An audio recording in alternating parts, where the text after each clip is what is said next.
Robertson clears it back the other way. Here's Hitch, 2 seconds. One final shot, score! Did it beat the buzzer? Tyler Seguin, we shall see. Just a tad short. Yeah, that's the way I see it, Edsel. Just a tad short.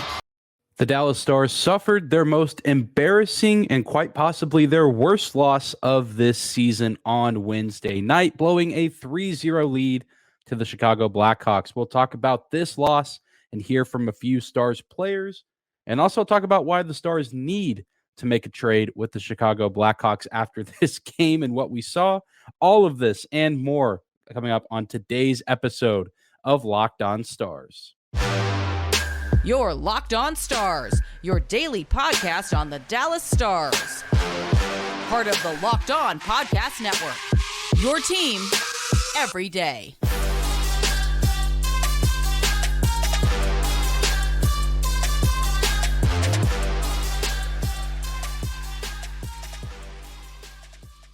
Howdy, Stars fans. Welcome back to the Locked On Stars podcast, the only daily podcast covering the Dallas Stars, part of the Locked On Podcast Network, your team every day. I'm your host, Dane Lewis, your local expert on all things Dallas Stars hockey, coming to you on this Thursday, February 23rd.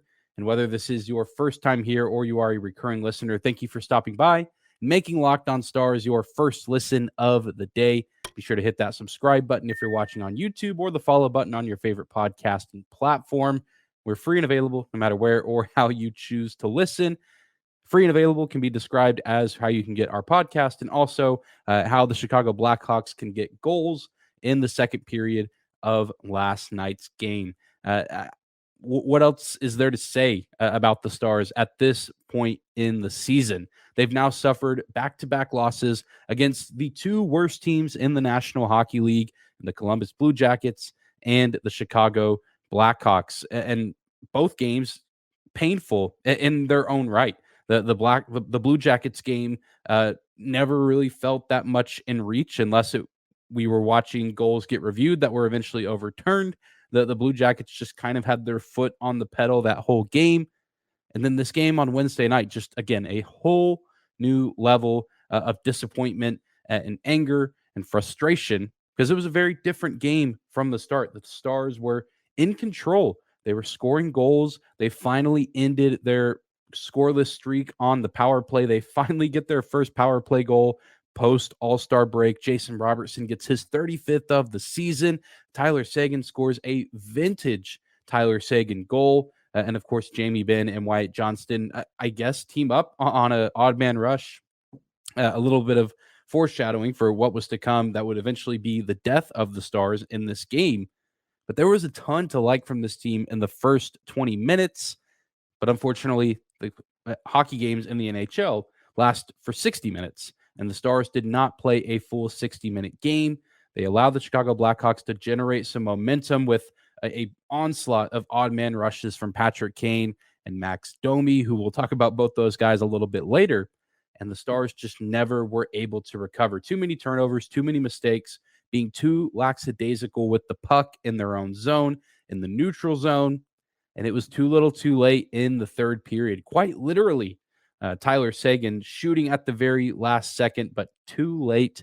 Would have been great to at least get a point out of this one, but not meant to be. And the Stars continue to have a bitter taste in their mouth. And at this point, that bitter taste is blood, because they've just been hit in the mouth time and time again for the past 2 weeks, kind of starting back with that game against the Tampa Bay Lightning. And they just have not been able to get back up on their feet. And they need to find a way to do it soon. And really, I mean, you talk to the players, you talk to the coaches after these games, and you just kind of run out of things to ask them about, because it feels like if we're not talking about overtime, we're talking about wasted opportunities. We're talking about blowing a lead. We're talking about not doing enough when it matters most, or making too many mistakes. I mean, it just feels like a broken record at this point of the mistakes that this team is making. And we spoke to Jamie Benn and Tyler Seguin after the game, guys who played well early on, but them and the rest of the team just could not get anything going really past the halfway point of the second period. So let's hear now from Stars captain Jamie Benn and Tyler Seguin. I mean, they're a good rush team. They can score goals off the rush, and we turned a couple pucks over in the second. They took advantage and put it in the back of the net. We had a good start, and then we, I guess, sat back a little too much. They got nothing to lose over there. They're playing freewheeling hockey, and had a good second period there. And I don't really think it was anything they did special. I think just the mistakes by our group cost us. You're just back to square one. We came in here, had a chat about it. We had 20 minutes to win a game, and came up short. Just every mistake we made ended up in the back of our net. A few plays we'd like to have back, a few plays I'd like to have back, and had control of the game. And they're still a dangerous team. They got that top line that I don't know how many odd-man rushes they had tonight, but they didn't miss. Yeah, I don't know. It's been a weird rhythm right now of not playing hockey games. No excuses, but it's definitely a bit odd. Usually our schedule's been so playing every other night and traveling, and this month's been pretty light. So I think we'd like to get back in the rhythm of things starting this weekend, and we know how good we are in here. And tonight was one of those nights that, again, like I said, every single play that we messed up on, it was in the back of our net. And you get that from good teams, but top players that they have, they make it count. And then the last goal there, did you think it was in time? Hard to say? Hard to say. My gut said that it was just half a second off, but couldn't tell till I saw it. And like I talked about earlier about that, getting more games, getting more rhythm, but we've done a great job against some top teams, and we let some teams that are more on the bottom of the standings, the teams that are playing loose, just take advantage of points from us that we don't want to give away right now. We're in a tough and very tight race with a couple teams for first in the West, and that's our expectation. So we got some things working. You can hear it in the guys' voices, just disappointment around that Stars locker room.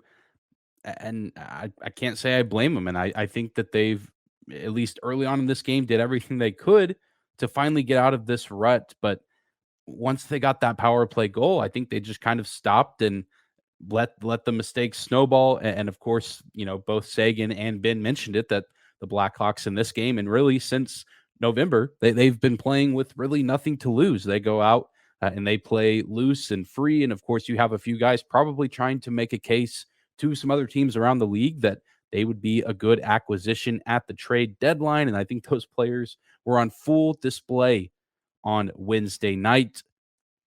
And I mean, if you're the Stars, you just have to let this one sit and fester, because you don't play again until Saturday night against the Vegas Golden Knights, which that's going to end up being a huge game. Would have been a big game anyway.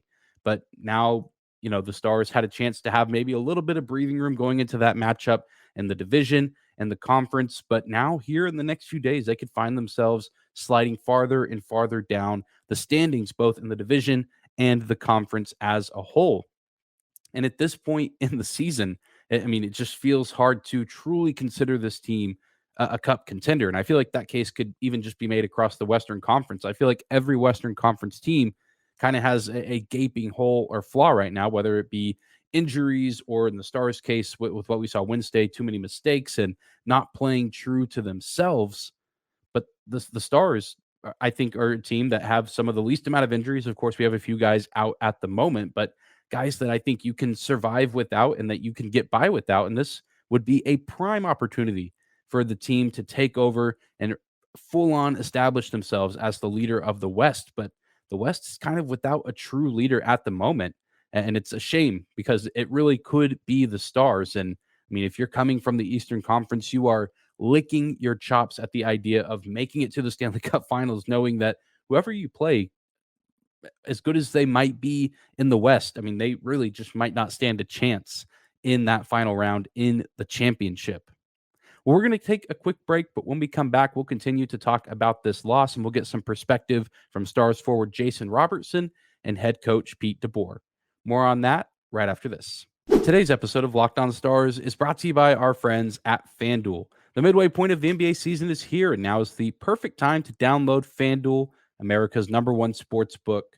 because new customers get a no-sweat first bet up to $1,000. That's bonus bets back if your first bet doesn't win. Just download the FanDuel Sportsbook app. It's safe, secure, and super easy to use. Then you can bet on everything from the money line to point scores and three-pointers drained. Plus, FanDuel even lets you combine your bets for a bigger payout with a same-game parlay. So don't miss the chance to get your no-sweat first bet up to $1,000 and bonus bets when you go to FanDuel.com/lockedon. That's FanDuel.com/lockedon to learn more. Make every moment more with FanDuel, the official sports betting partner of the NBA and the Locked On Stars podcast. Thank you again for making Locked On Stars your first listen of the day through the thick and thin, the wins and the losses. Thank you for tuning in, whether it's on YouTube or your favorite podcasting platform. Continuing on, soaking over last night's heartbreaking, embarrassing, infuriating loss at the hands of the Chicago Blackhawks. A game that really early on felt like the Stars had in control, and it finally seemed like they were going to stop the bleeding, as has been the theme of the season in situations like this. The Stars have been really good at that up to this point in the year, and they had started to slide a little bit, and there were a few games against Tampa and Boston. You say, okay, these are good teams. You're going to lose games like that to teams like this, but then you start to see them lose to a struggling Minnesota Wild team. You see them lose by 3 goals to the Blue Jackets on home ice. And now you see them blow a 3-0 lead against the Chicago Blackhawks, who, again, one of the worst teams in the league. Sure, they're going to have guys that go out there and play hard. Teams and front offices may tank, but players never truly do tank. And those guys, really nothing to lose, and they're going to go out and play hard. And they generated that momentum, and they ran with it. And the Stars just did nothing to stop it and could not get out of their own way. And that's kind of what we talked about after the game with Jason Robertson and Coach Pete DeBoer. So let's go ahead and tune into those conversations right now. I think that's pretty obvious. Previous turnovers, turning a puck over in the neutral zone, bad line changes, and they capitalized. I mean, we can learn from it because recently we have been doing the same thing. It just hasn't really, Jakey's bailed us out, guys have bailed us out. And teams like that, you give elite teams, elite players those opportunities. Eventually, it's going to catch up to you, and tonight it did. So definitely, it's something we got to eliminate. Well, it's sloppiness. I mean, you're in the neutral zone the whole week. Pete's preached north-south hockey, and then what we do is kind of go east-west in the neutral zone, especially in the second period. And when you don't manage the puck, you create odd man rushes, and we let Jakey out to dry. Is this more than just a loss? I mean, you guys had a 3-0 lead. You're looking like you're recovering.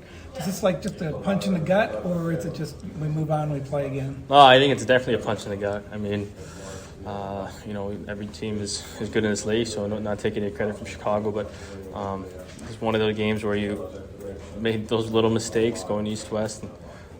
We gave up 3 2-on-1 goals today, and that can happen, especially when we're in this little rut to begin with. So I mean, it's unacceptable, and I'm sure everyone in here is going to regroup and get back to what Pete wants us to do.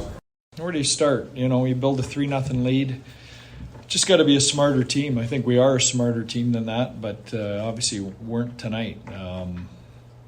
Their power play goal gives them a little bit of momentum, and then you've got to be smart enough to kind of stop the bleeding there, and instead we compound it with some turnovers and, give them life that you don't need to give them. So just got to be better in all those situations. Well, they scored on the, they blocked, I think he tried to get out of the way actually on the shot, and it ended up hitting him, and he went in. So they got a bounce and stuck it in the net, and we ended up with like 14 shots, just didn't put one in. So I thought they were opportunistic, but they have enough skill. If you give them 2-on-1s and odd man attacks, they can convert, and that's what they did. They converted on every one they got, just about.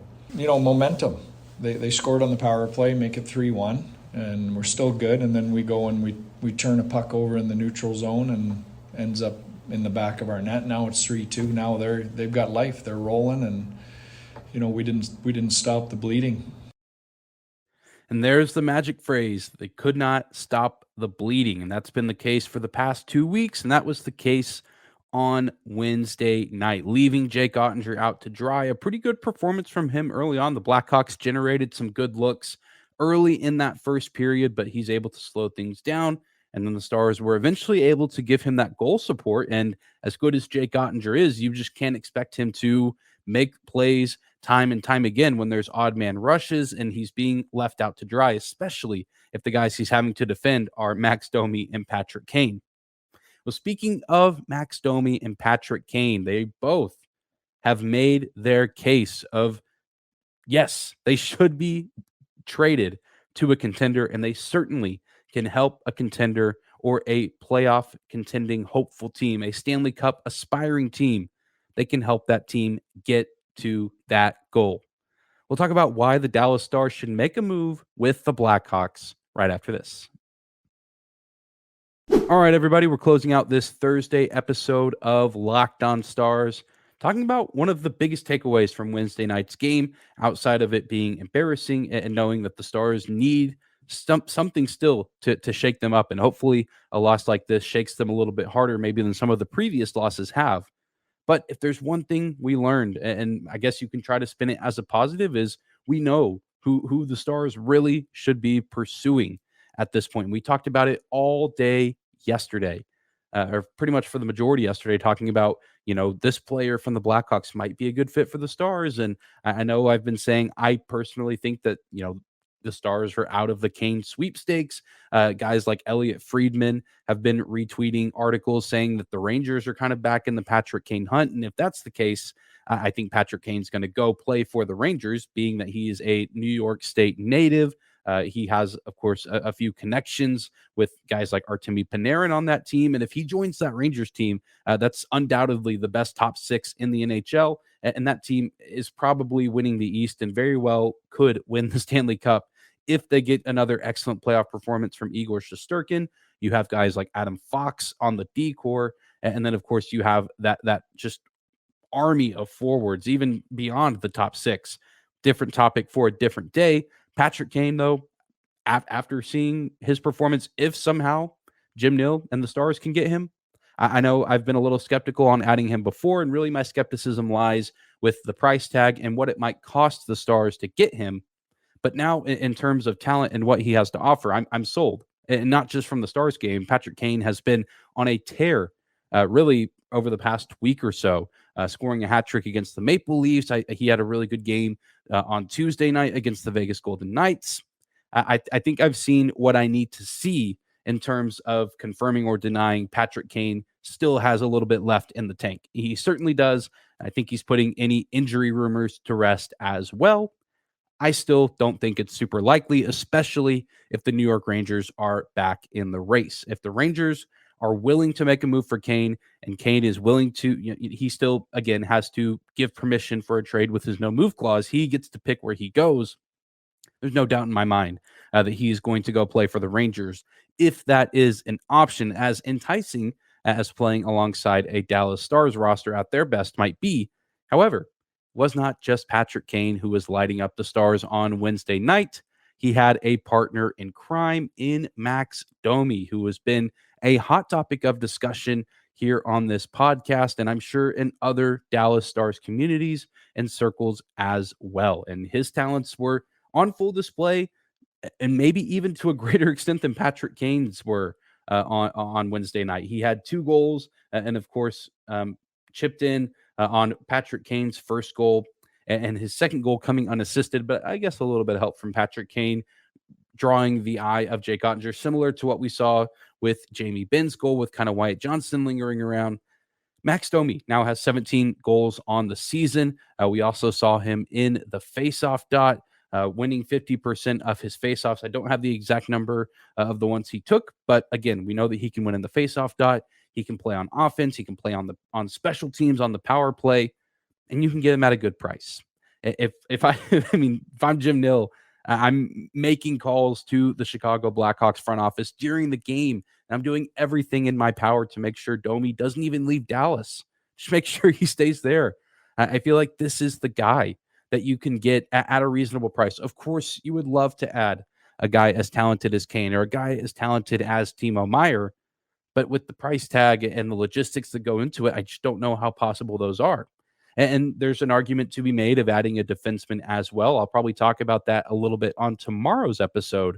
But if you're looking for a depth forward, a guy who you can slot in on the top six, who can score goals, win faceoffs, and play with a little bit of an edge, you saw him in last night's game. He wears number 13 for the Chicago Blackhawks, and he could be wearing number 13 for you.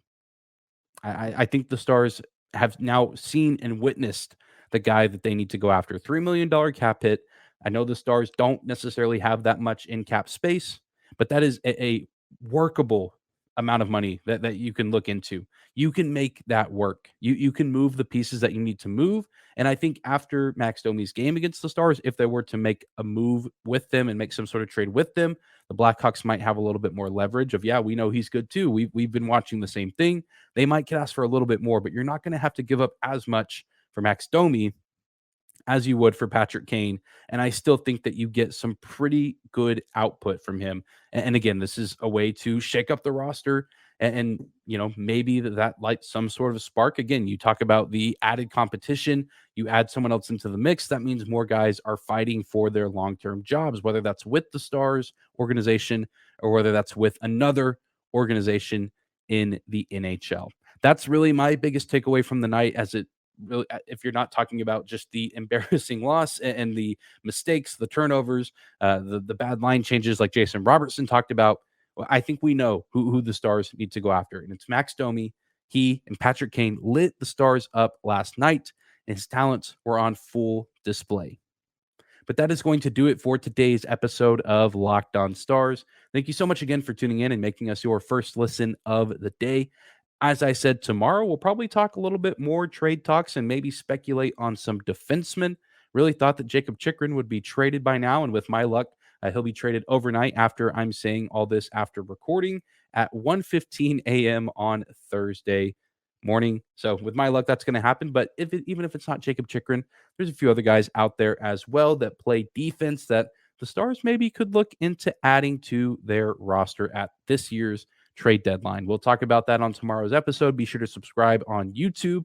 Follow us on your favorite podcasting platform, and you can keep up with us on social media as well at Locked On Stars on both Instagram and Twitter, as well as my personal Twitter account at Dane_Lewis. But thank you guys so much again for tuning in. Enjoy your Thursday, and we'll see you back here tomorrow.